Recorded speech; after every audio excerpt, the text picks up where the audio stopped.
शेवटी आज मुहूर्त लागलाच. कशासाठी ते सांगतेच, पण त्याआधी आज सकाळ-सकाळच माझे मिस्टर त्यांचे केस कापायला गेले होते. मग तोपर्यंत मी इकडे नाश्ता बनवायला घेतला. तशी तर साधी मॅगी 2 मिनिटांमध्ये होतच नाही. मग इथे कांदा, टोमॅटो कापून, ओला वाटाणा टाकून मग नाश्त्याला अशी मस्त मॅगी बनवली. पण कसलं काय, सलूनमध्ये असलेल्या गर्दीमुळे मिस्टरांना घरी यायला उशीर झाला आणि त्यांचं सगळं आवरायला 12च वाजले. आणि मग 12 वाजता ते त्यांच्या कामावर निघतच होते. तेवढ्यात त्यांच्या लक्षात आलं की त्यांचे इयरफोन्स राहिलेत. आता त्यांना इयरफोन्स इतके प्रिय आहेत की ते बघा गॅलरीमधून फेक मी कॅच करतो असं म्हणत होते. येतील का आता?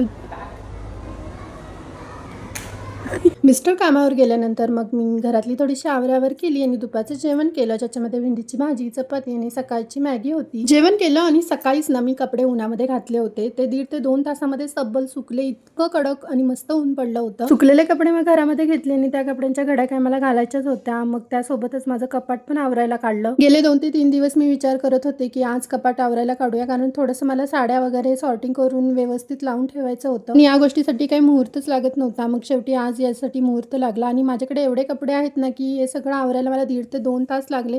शेवटी मग सगळं व्यवस्थित सॉर्टिंग करून ठेवून दिलं. मी फक्त आज माझंच कपाट आवरले. उद्या आता मिस्टरांचं आवरेन. त्यांच्या कपाटात सुद्धा अर्धी जागा माझ्या साड्यांनीच भरलेली आहे. ते सुद्धा व्यवस्थित लावून ठेवेन. चला मग भेटूया आपण नेक्स्ट ब्लॉगमध्ये. तुम्ही मात्र लाईक, शेअर आणि माझ्या चॅनलला सबस्क्राईब करायला विसरू नका. चला भेटू नेक्स्ट ब्लॉगमध्ये. Bye bye.